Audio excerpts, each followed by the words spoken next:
Imagine, vous poussez la porte d'une crèche, et la première chose que vous voyez, c'est une jeune femme allongée par terre, un bébé endormi sur sa poitrine, et, croyez-moi, ce que vous ressentez à cet instant peut changer toute votre vie.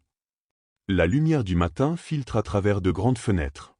Les jouets colorés jonchent le sol comme un champ de fleurs après la tempête. Et là, au centre de la pièce, une image figée, silencieuse, presque sacrée. Elle, la professeure.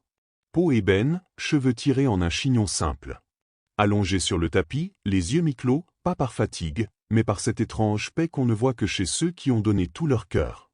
Sur elle, blotti comme s'il cherchait refuge contre le monde entier, un petit garçon blond, à peine 2 ans. Sa respiration douce, régulière. Et toi, tu restes là, planté, incapable de détourner le regard. Parce qu'il y a quelque chose de plus fort que la scène elle-même. Une émotion brute. Une question qui claque dans ta tête. Pourquoi par terre? Et pourquoi ça me touche autant? Les voix des autres enfants se font entendre au loin, floues. La pièce semble coupée du reste du monde. Et puis, un bruit sec. Des chaussures de ville sur le parquet. Un homme en costume, visage fermé, s'arrête dans l'encadrement de la porte.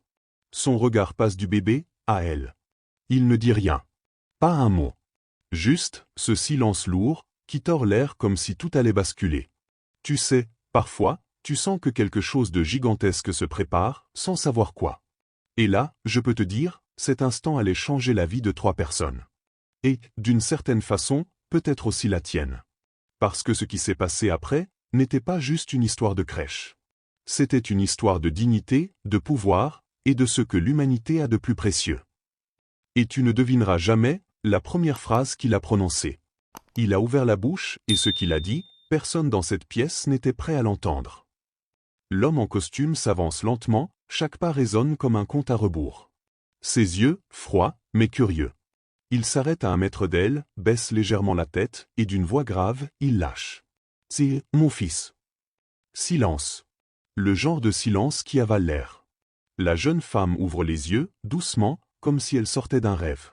Elle le regarde, surprise, mais ne bouge pas. Il continue, mais cette fois avec un ton qui tremble, presque imperceptiblement. Pourquoi, par terre? Et là, elle inspire profondément. Tu sens qu'elle choisit ses mots avec soin, comme si chaque syllabe devait compter. Elle. Parce que, quand un enfant pleure et refuse les bras de tout le monde, parfois, il faut juste se mettre à sa hauteur. Même si c'est par terre.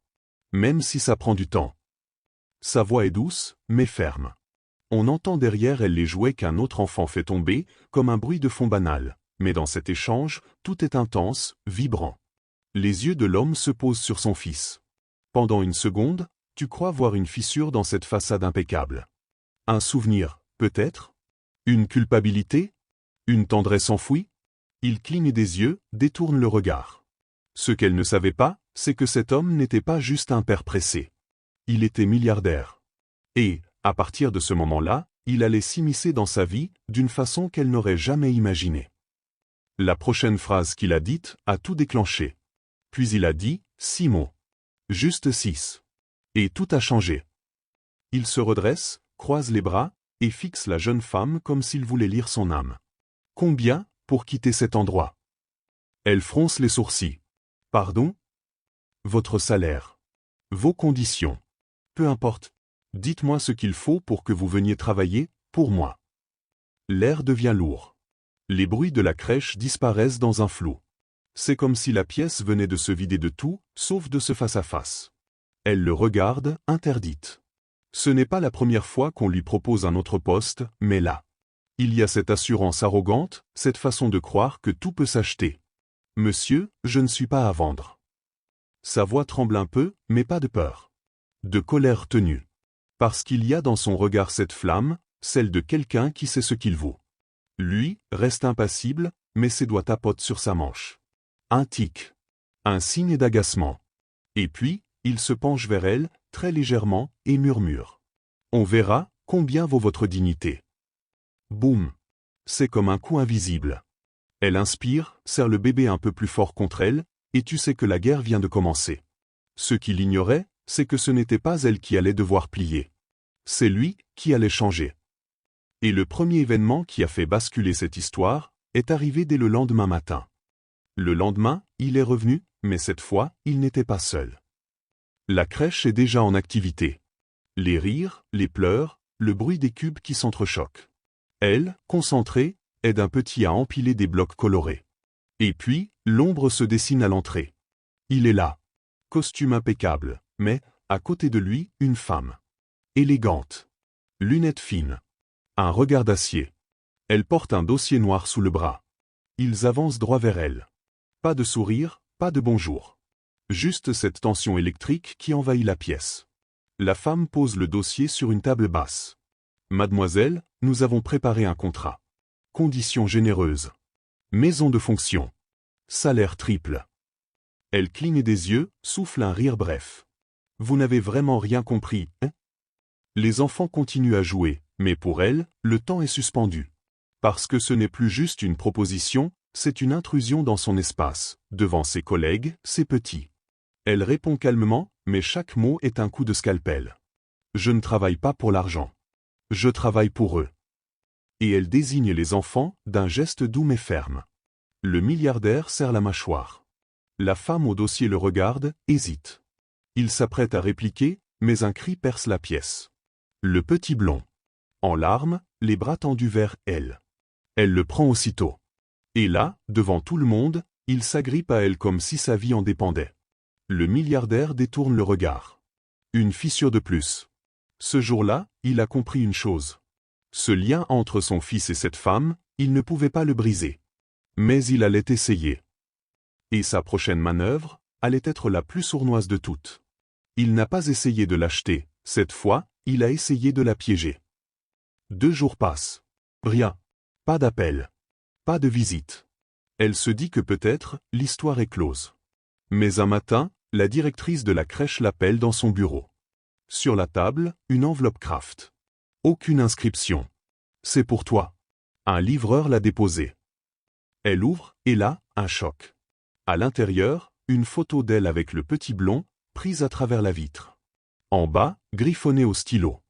On dirait plus une mère qu'une employée. Son cœur se serre. Elle comprend aussitôt, ce n'est pas un compliment. C'est un avertissement. Un piège pour faire croire qu'elle dépasse son rôle, qu'elle s'attache trop. Et comme pour confirmer ses doutes, le téléphone de la directrice sonne. Elle décroche, fronce les sourcils, puis la regarde avec gêne. Il dit que tu as un comportement inapproprié. Les mains de la jeune femme tremblent. Pas de peur. De rage. Elle sait très bien qui est derrière ça. Elle sort du bureau, le visage fermé. Et là, elle le voit. Lui. Dans sa voiture noire, garée en face. Un petit sourire en coin, comme un joueur qui croit avoir gagné une manche. Mais il ignore encore qu'elle n'a pas dit son dernier mot. Parce que le jour où il a voulu salir son nom, c'est le jour où il a déclenché quelque chose d'inarrêtable. Et ce qu'elle a fait ensuite, l'a complètement pris de court. Elle aurait pu se taire, mais elle a décidé de frapper là où ça ferait le plus mal. Le soir même, elle rentre chez elle. Petit appartement, mur un peu défraîchi, odeur de soupe chaude dans la cuisine. Elle pose son sac, s'assoit, et sort un vieux carnet. Ce carnet, c'est sa mémoire. Chaque enfant qu'elle a aidé, chaque situation difficile, chaque injustice qu'elle a vue dans ce métier, tout est noté. Avec des dates. Des faits. Des témoins. Et devine quoi? Le milliardaire n'est pas un inconnu dans ses pages. Des bribes d'articles de journaux, des rumeurs sur ses méthodes d'affaires, des plaintes étouffées. Elle passe la nuit à rassembler les preuves, à recouper les infos. Puis, elle décroche son téléphone. Elle connaît quelqu'un. Pas n'importe qui, une journaliste qu'elle a aidée il y a des années, quand sa propre fille était dans la crèche. J'ai une histoire. Et crois-moi, elle vaut de l'or. La voix de la journaliste se crispe d'excitation. Raconte. À cet instant, la jeune femme sait qu'elle n'est plus seule. Qu'elle a une arme bien plus puissante que l'argent, la vérité. Et que, cette fois, c'est lui qui devra se défendre. Mais elle ignorait qu'en déclenchant cette guerre, elle allait aussi réveiller un secret que lui, il gardait depuis des années. Et ce secret concernait son fils. Ce qu'elle a découvert sur l'enfant a tout changé. La journaliste commence à creuser. Elle vérifie chaque info, recoupe les témoignages. Et un soir, elle rappelle la jeune femme, avec une voix inhabituelle. « Écoute-moi bien. Cet enfant, ce n'est pas juste son fils. » Silence. Il l'a adopté il y a 1 an. Mais l'histoire officielle est fausse. Le vrai récit? La mère biologique, une employée d'une de ces sociétés, est morte dans un accident jamais éclairci. Des collègues racontent qu'elle s'était disputée violemment avec le milliardaire quelques jours avant. Et que, bizarrement, aucune enquête sérieuse n'a été menée. La jeune femme écoute, le cœur battant. Soudain, les pièces du puzzle s'assemblent. La possessivité maladive de l'homme. Son obsession à vouloir contrôler qui s'occupe de l'enfant. Et cette peur sourde dans les yeux du petit, parfois. Elle comprend alors que protéger cet enfant, c'est plus qu'un devoir. C'est peut-être une question de survie pour lui. Et le jour où elle a décidé de le protéger coûte que coûte, c'est le jour où elle a cessé d'avoir peur. Mais le milliardaire n'était pas du genre à reculer. Quand on ne peut pas t'acheter, certains essaient de te briser. Le lendemain, la crèche est étrangement silencieuse. Les enfants jouent, mais l'atmosphère est lourde. Elle sent les regards de ses collègues. Et puis, la directrice l'appelle encore dans son bureau. Sur le bureau, cette fois, une lettre officielle. En-tête juridique. Convocation disciplinaire. Motif? Attitude inappropriée avec un enfant, manquement à la distance professionnelle. Exactement ce qu'il avait sous-entendu. Elle lit, les mains crispées. Chaque phrase est un mensonge soigneusement construit pour la faire tomber. Elle sait qu'il veut une seule chose, la faire quitter l'enfant. Mais ce qu'il n'a pas prévu, c'est qu'elle a déjà prévu son contre-coup. Elle relève les yeux vers la directrice. Très bien. Alors je viendrai avec mon avocate. Et là, pour la première fois depuis le début, elle sourit. Pas un sourire de façade. Un sourire qui dit, tu as sous-estimé la mauvaise personne. La confrontation finale approchait, et elle allait se jouer devant tout le monde. Et le jour de cette confrontation, quelqu'un d'inattendu a pris la parole. Parfois, la vérité ne sort pas de la bouche des adultes. Salle de réunion de la crèche. Les tables alignées, les chaises froides, cette odeur de café brûlé. D'un côté, la jeune femme et son avocate. De l'autre, le milliardaire, son avocat, la directrice. La tension est si épaisse qu'on pourrait la couper au couteau. Les accusations fusent. Les voix montent. Et puis, une petite porte s'ouvre. C'est le petit blond. Main dans la main avec une autre éducatrice. Il regarde autour et court vers elle. Il s'agrippe à son cou, pose sa tête sur son épaule et murmure, assez fort pour que tout le monde entende. « Je veux pas partir. » Un silence tombe. Même le milliardaire baisse les yeux. Parce que, soudain, tout ce qui n'était qu'un combat d'ego devient ce qu'il a toujours été. Une question de cœur. La directrice inspire, se tourne vers lui. « Vous pouvez avoir tout l'argent du monde, mais pas ça. » Il ne répond pas. Il se lève, range ses papiers, et sort, sans un mot. La porte claque. La jeune femme reste là, debout, l'enfant dans les bras. Elle sait que la bataille est finie, mais la guerre pour protéger ses petits, elle, ne le sera jamais.